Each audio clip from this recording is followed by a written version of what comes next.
Како резултат на тоа ние сме третирани така како што сме. Меѓутоа и од друга страна ние исто така се понашаме инфериорно према другите бидејќи не ги дозволува да ви помина докторе.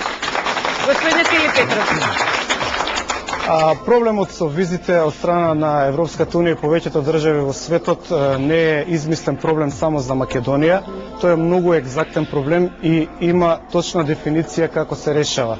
Македонија треба да исполни 3 услови ако сака да ги стимне своите визи. Договори за реадмисија, современ пасош и современи компјутерски поврзани гранични премини.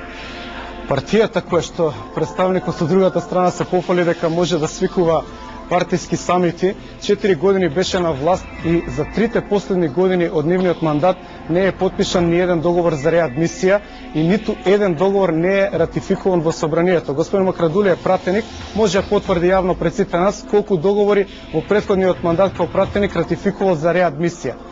Втора работа, пасошите, многу добро се сеќаваме дека кога беше министер за внатрешни работи господин Љубе Бошковски, ние имавме тендер и се усвои Хјулит Пакард да ги изработи пасошите кои што требаше да бидат модерни и да го стимнеме тоа прашање. Ќе продолжам во наредната минута. Имате точно да така е, важи. Ќе се надоврзете ли на она што ве повика господин Филип Петров? Па добро, сите теми се реков и минатиот пат во првата емисија. СДСМ е таков бренд да мора луѓето да зборуваат за тоа и кога треба и кога не треба.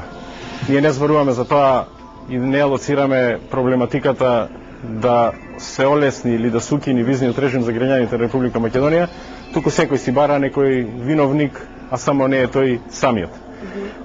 Договорите за реадмисија зависат од две страни. Значи не е битно само Република Македонија да ги подпише, туку треба да ги подпише и другата држава и да го ратификува парламентот во таа европска држава.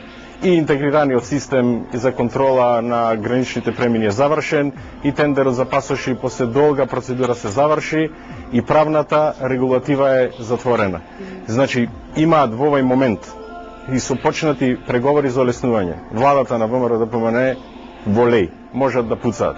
Но наместо да зборуваат тие за укинување, денеска во Брисел повторно зборува за олеснување.